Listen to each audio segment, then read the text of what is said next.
On a recent conversation, Charlie said to me, "Doug, this isn't quite what I thought my retirement was going to be." And he also has a secret weapon with his wife, Annie. And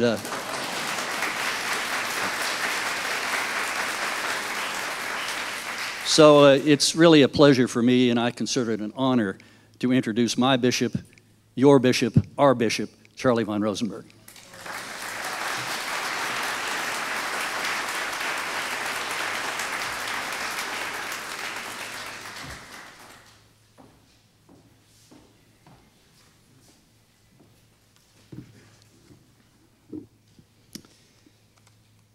I want to begin my time this day by expressing thanks to several people. First, to our presiding bishop, Catherine Jefferts Shorey, for your presence with us and for your support during this time of reorganizing the Episcopal Church in South Carolina.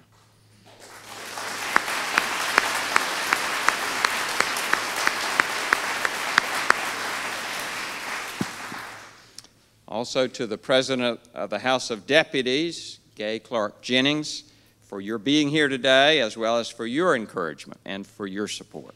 Thank you.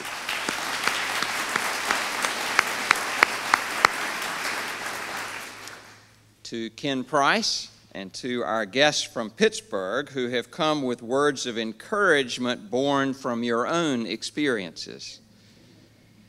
In addition, thanks to the people of Holy Cross Faith Memorial for your willingness to host this event with all of the associated efforts that go along with preparing for such an occasion. And finally, to the Episcopal Forum of South Carolina for your commitment to the Episcopal Church through the years and for your willingness to reinvent yourselves now that you are full and welcome members of this reorganizing diocese. Thanks to you all and to others who are present who have come to be a part of this conference. My role at this point is to offer a State of the Diocese report. I'm happy to do that, but I feel the need to offer a caveat right here at the beginning. That is, what I offer here are my own reflections and observations, at least some of them. Different ones of us would have different reports, depending on experiences and perspectives that are unique to each one of us. There surely is more than one report on the state of the diocese, but I'm honored to offer you some of my perspectives on that subject at this time. When a split happens in the church or in nature, the two parts tend to adapt to their new reality by hardening their positions. Thus, when some trauma causes a tree trunk to divide into two parts, what we observe years later looks like two independent, distinct trees growing from the split upward. The reality of life following a church split is similar. The two parts become independent of one another and often polarized from each other and hardened to their distinct individuality. In terms of the divide in the Episcopal Church, our experiences have encouraged thinking in terms of polarity and opposites. This side versus that side. And after adopting such thinking, we may even tend toward such analysis among our own members.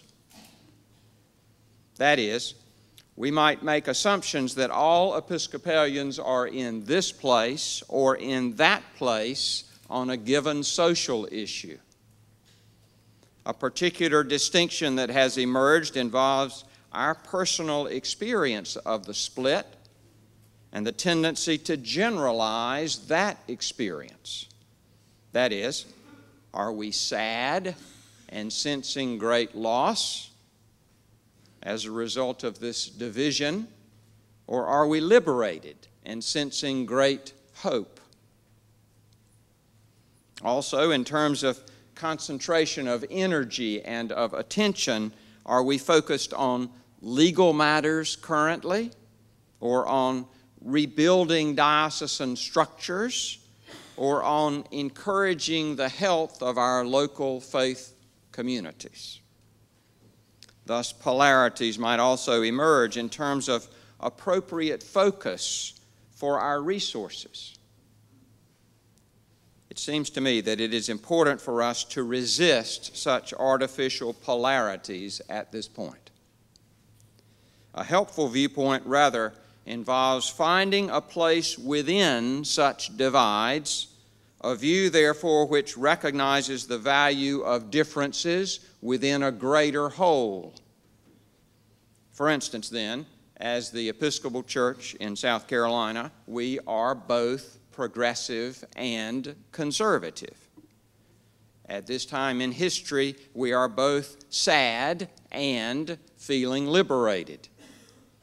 We spend time and energy and resources on legal matters and on diocesan reorganization and on improving the health of local congregations.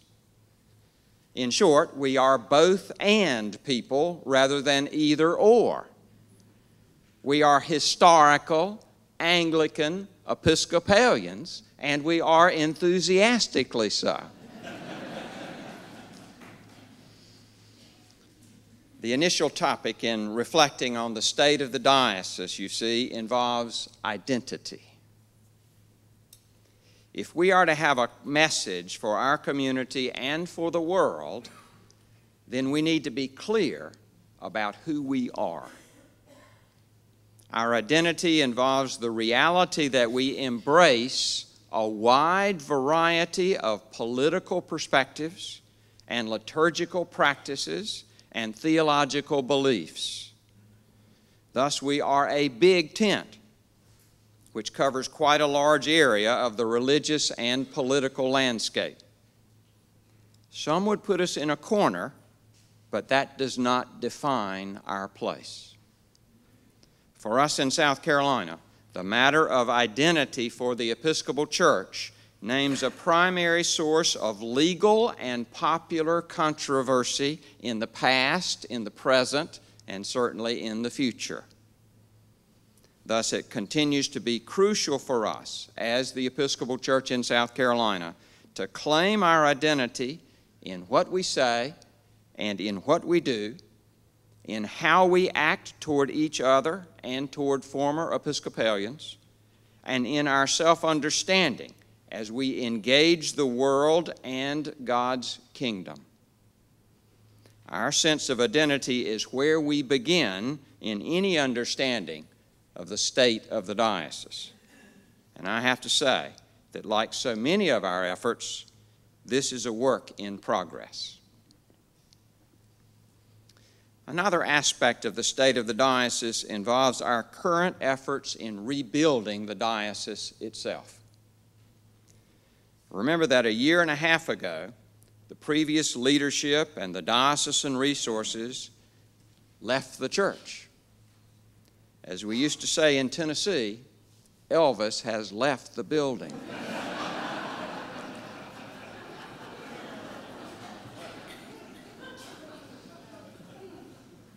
Since that time, we have put in place most of the basic structural components of a diocese.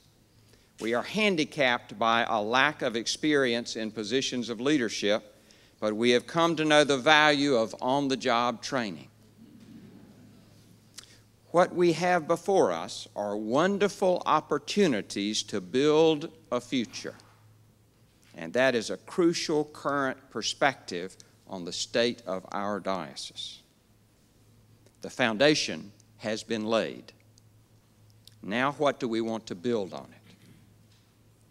I encourage us in this time of opportunity to resist rebuilding according to old models.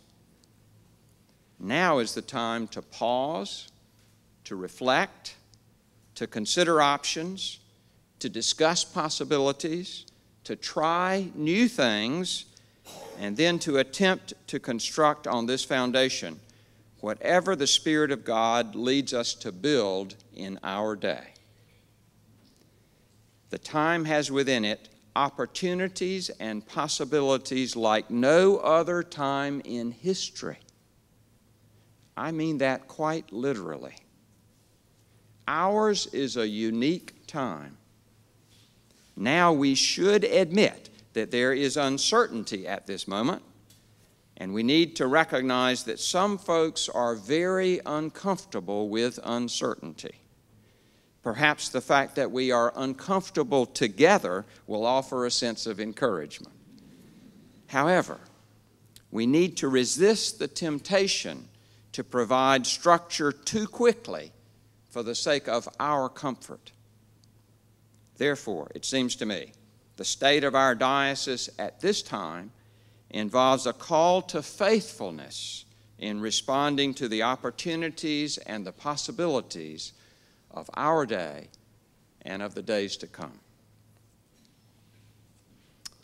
Thus far, in this personal state of the diocese report, I have mentioned the importance of the matter of our identity, first of all. Next, I have referred to the ongoing process of rebuilding, and especially to our present opportunity to do things differently as a diocese in the future. As a final point, let me mention now another aspect of our common life, an aspect related to both of the first two.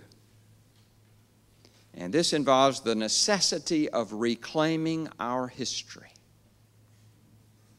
As we seek to live into our identity, and secondly, to build for the future, it is important to bring our past into the light as well. One particular giant of our history is Bishop William Alexander Gary. Bishop Gary was martyred in the service of racial justice in 1928, but his story has been largely overlooked in the history of our church. Thanks to the efforts of several people, Bishop Gary's story now is being embraced as part of the history of the Episcopal Church in South Carolina. Tom Tisdale is the author of the play Truth in Cold Blood. Callie Walpole had the original idea for the play, and Richard Futch is the director of it. It is my privilege now to introduce two actors from this play, Truth in Cold Blood, Robin Burke and Bradley Keith. They play the parts of Bishop Gary and the Reverend Albert Thomas, respectively. Let's welcome them now as they help us reclaim part of our history.